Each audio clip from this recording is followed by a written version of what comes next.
Hello friends, welcome to our channel. और आज हम बात करने वाले हैं दीपक नाइट्राइट के बारे में।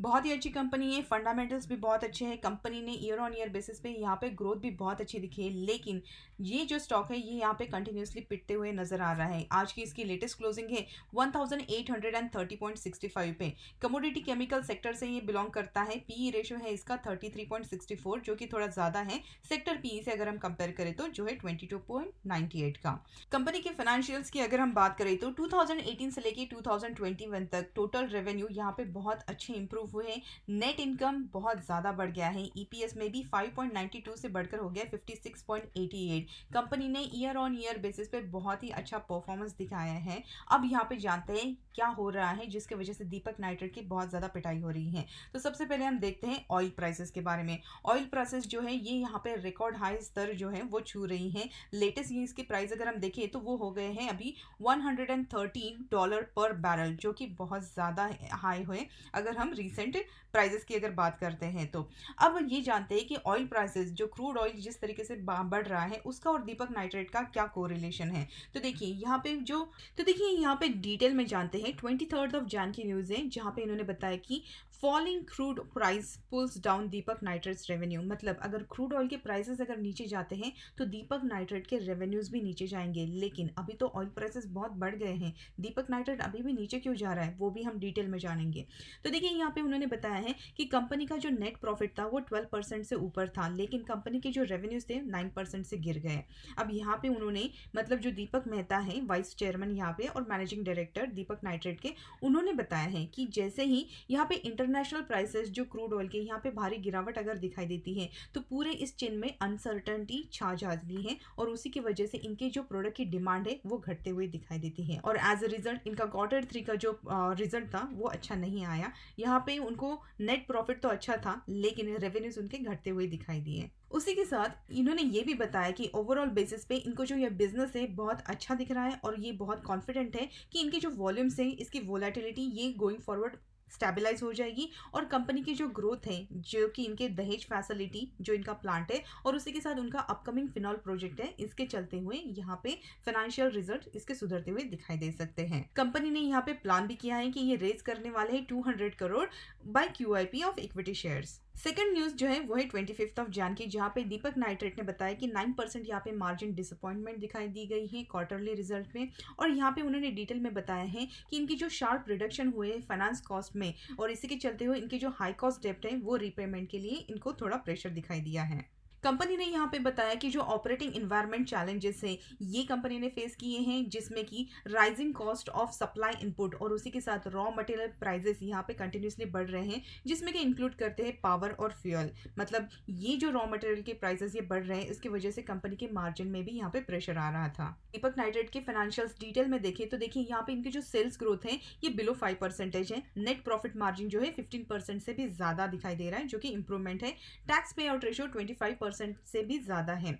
इंटरेस्ट कवरेज रेशियो इनका 10 से ज्यादा है और डेब्ट टू इक्विटी रेशियो कम हो रहा है, जो कि अच्छी बात है। क्यूमुलेटिव पैट वर्सेस CFO ये अभी 1851 करोड़ का है। अगर हम यहाँ पे पेयर कंपैरिजन करते हैं तो बाकी के इंडस्ट्रीज के कंपैरिजन में दीपक नाइट्राइट के जो सेल्स ग्रोथ है वो बहुत ही अच्छे हैं और इसका पीई रेशियो भी अच्छा ही है। दीपक नाइट्राइट ये इंडिया की वन ऑफ द लीडिंग और fastest growing chemical intermediate manufacturing company है, जिसका प्रेजेंस केमिकल्स, फाइन स्पेशलिटी और फिनोलिक्स में भी है। अब हम जानते हैं कि यहाँ पे दीपक नाइट्राइट की डिपेंडेंसी रॉ मटेरियल यानी कि क्रूड ऑयल पे कैसे है। यहाँ पे देखिए मोस्ट ऑफ द जो रॉ मटेरियल जो यूज होता है दीपक नाइट्राइट से, ये डिराइव होता है क्रूड ऑयल से। अगर हम डिटेल में जाने तो देखिए यहाँ पे largest contribution to the revenue जो है दीपक नाइट्राइट का ऑलमोस्ट 58% जो है ये आता है फिनोलिक्स बिजनेस से। और ये जो फिनोलिक्स बिजनेस का जो की रॉ मटेरियल होता है वो होता है बेंजीन और प्रोपिलीन, जो कि डिराइव होता है क्रूड ऑयल से। मतलब यहाँ पे क्रूड ऑयल के प्राइसेस अगर ऊपर या नीचे होते हैं तो डेफिनेटली दीपक नाइट्राइट को वो इम्पैक्ट जरूर करेंगे। अब देखिए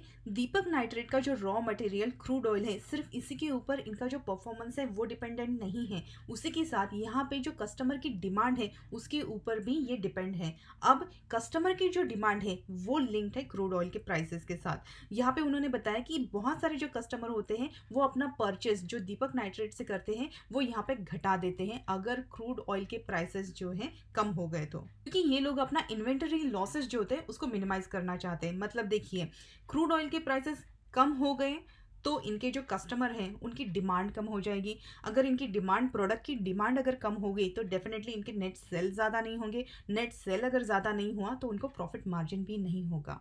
ठीक है, मतलब अगर यहाँ पे क्रूड ऑयल के प्राइसेस नीचे जा रहे हैं तो वो दीपक नाइट्रेट के पॉजिटिव नहीं दिखाई दे रहा है। लेकिन अभी तो क्रूड ऑयल के जो प्राइसेस है वो कंटिन्यूसली ऊपर जा रहे हैं, लेकिन अभी भी दीपक नाइट्रेट जो है, ये जो स्टॉक है, नीचे जा रहा है। वो भी जानते हैं डिटेल में कैसे होता है। अब देखिए यहाँ पे उन्होंने बताया 2015 की जो एनुअल रिपोर्ट है वहाँ पे हाईलाइट किया है कि इन्वेस्टर ने अपने जो परचेसेस थे इस ईयर के ड्यूरेशन में, जबकि क्रूड ऑयल जो प्राइस थे वो बहुत कम हो गए थे, और उसी के चलते हुए यहाँ पे इनकी जो डिमांड थी उनके प्रोडक्ट की वो भी कम हो गई थी। अब ये देखिए इस चार्ट में, ये जो चार्ट है ये क्रूड ऑयल का चार्ट है ईयर ऑन ईयर बेसिस पे। तो यहाँ पे देखिए 2014 से लेके 16 तक ये जो क्रूड ऑयल के प्राइसेस थे बहुत कम हो गए थे, ऑलमोस्ट $40 पर बैरल। और इसी ड्यूरेशन में यहाँ पे जो दीपक नाइट्रेट के प्रोडक्ट के जो कस्टमर थे उन्होंने अपनी जो डिमांड थी वो घटा दी थी, क्योंकि यहाँ पे क्रूड ऑयल भी नीचे की तरफ जा रहा था। अब हम जानते हैं कि दीपक नाइट्रेट का जो यहाँ पे प्राइसिंग का स्ट्रक्चर है वो कैसा है। तो देखिए यहाँ पे उन्होंने बताया कि ये जो इनका प्राइसिंग है ये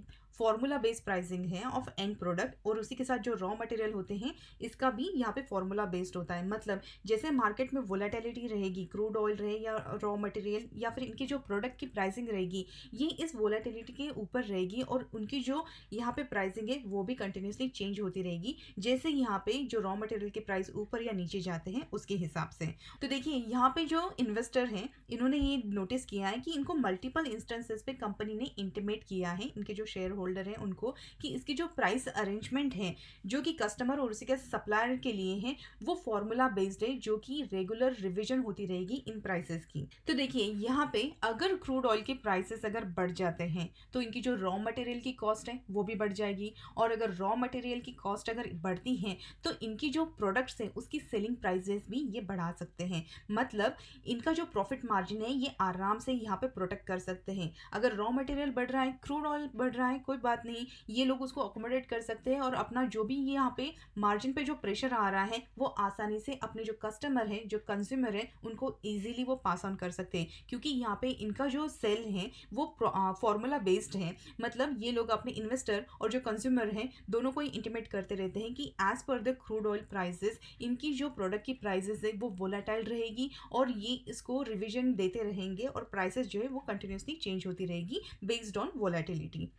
अब देखिए यहाँ पे जो बात नोटिस करने जैसे 2021 में जो क्रूड ऑयल के प्राइसेस थे वो शार्पली इंक्रीज हुए थे। $20 पर बैरल से ये हो गए थे $80 पर बैरल, और उसी की वजह से जो रॉ मटेरियल्स था दीपक नाइट्रेट का वो इंक्रीज हो गया था सिग्निफिकेंटली। और ये इंक्रीज होने के बाद भी कंपनी जो है इन्होंने highest ever operating profit margin बताया था। रीजन क्योंकि इन्होंने अपने जो भी रॉ मटेरियल का कॉस्ट था वो इजीली कस्टमर को यहाँ पे पास ऑन कर दिया।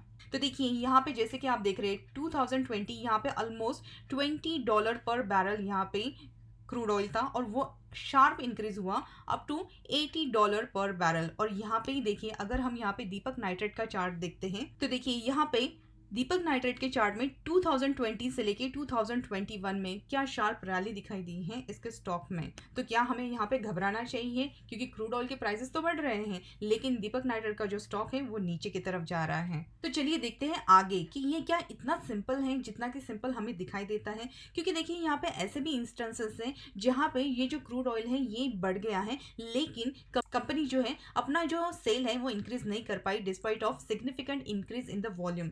मतलब यहाँ पे उनको वॉल्यूम था लेकिन कंपनी जो है अपना सेल्स नहीं बढ़ा पाई, क्योंकि जितना आसान ये लगता है उतना आसान है नहीं, क्योंकि जो कंपनी है अपना कॉस्ट जो है वो सिंपल और स्ट्रेट फॉरवर्ड यहाँ पे इंक्रीज नहीं कर सकती। कंपनी जो है ये यहाँ पे फिक्स इंटरवल में ही यहाँ पे प्राइस जो है वो हाइक कर सकती है, और ये जो इंटरवल है वो है after a gap of 3 month from the previous price change. मतलब अगर आज के ड्यूरेशन में इन्होंने आज कोई प्राइस फिक्स की है तो आगे आने वाले 3 महीनों तक ये अपनी जो प्राइस है वो चेंज नहीं कर सकते हैं, और आगे के 3 महीने के बाद ही ये जो भी इनका इंटरवल खत्म हो जाएगा उसके बाद ही यहाँ पे जो उनके प्रोडक्ट्स हैं उसकी प्राइस चेंज होगी। तो ये जो 3 मंथ का जो स्पैन है वो उनके लिए पेनफुल हो सकता है अगर इस ड्यूरेशन में उन्होंने जो प्राइस फिक्स की है उसकी अगेंस्ट अगर उनका जो क्रूड ऑयल प्राइस है वो अगर ऊपर चला जाता है या फिर नीचे चला जाता है। तो देखिए ऐसे भी सिचुएशन आए हैं कि जहाँ पे इन्होंने अपने जो प्राइस है रिविजन तो कर दिया, लेकिन उसके बाद जो रॉ मटेरियल की प्राइस है इंक्रीज हो गई सिग्निफिकेंटली, और ये अपना जो सेल प्राइस है वो इंक्रीज नहीं कर पाए और उसकी वजह से इनका जो मार्जिन है वो यहाँ पे हिट हो गया।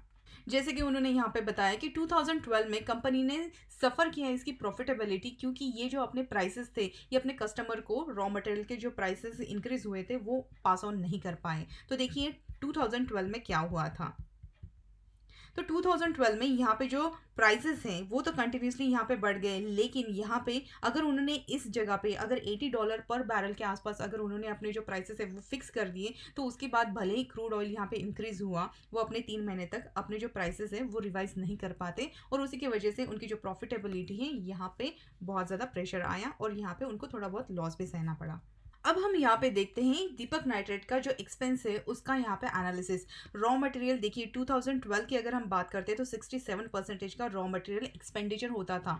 पावर एंड फ्यूल में भी 9.7% होता था। लेकिन अगर हम यहाँ पे कंपेयर करते हैं मार्च 21 में, तो यहाँ पे रॉ मटेरियल का जो एक्सपेंडिचर है वो उन्होंने यहाँ पे 16% से कम कर दिया है। उसी के साथ पावर एंड फ्यूल जो है 6.1% हो गया है, यानी कि 3.7% यहाँ पे घटा दिया है। ये जो यहाँ पे 16% और 3.7% का यहाँ पे उन्होंने चेंजेस किए हैं वो तो उनके ऑपरेटिंग प्रॉफिट में चले जाएंगे, मतलब वो उनको तो मुनाफा ही होगा अगर उनके जो रॉ मटेरियल के प्राइसेस और उसके साथ पावर एंड फ्यूल के जो एक्सपेंडिचर है वो अगर घटा दिए जाए तो उनका जो ऑपरेटिंग प्रॉफिट मार्जिन है वो अगर हम कंपेयर करते हैं तो वो यहाँ पे बढ़ रहा है 21.4% से।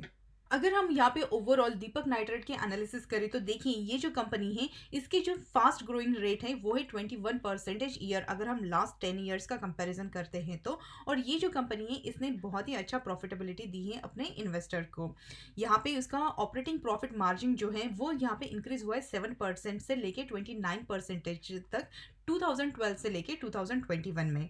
रिसेंटली कंपनी जो है वो बहुत ही ज़्यादा प्रेशर से गुजरी है, जिसके रीज़न है सप्लाई चेन जो डिसरप्ट हुआ था चाइना से, शिप अनअवेलेबिलिटी और जो शॉर्टेजेस हो गए थे उन सारी चीज़ों की वजह से यहाँ पे बहुत ज़्यादा प्रेशर दिखाई दिया गया था। लेकिन तो यहाँ पे कंपनी ने बताया कि दीपक नाइट्रेट के जो प्रोडक्ट है उसकी डिमांड भी इंक्रीज होकर मल्टीफोल्ड हो जाएगी और ये अपने कस्टमर्स को यहाँ पे हाई प्राइजेस चार्ज कर सकते हैं। अब हम बात करते हैं दीपक नाइट्रेट के टेक्निकल चार्ट के बारे में। तो देखिए यहाँ पे उसने 3000 का यहाँ पे हाई लगाया था और उसके बाद जो नेक्स्ट हाई लगाया था वो लगाया था 2700 का, और जो स्टॉक है कंटिन्यूसली यहाँ पे गिरावट ही दिखाई दे रहा है।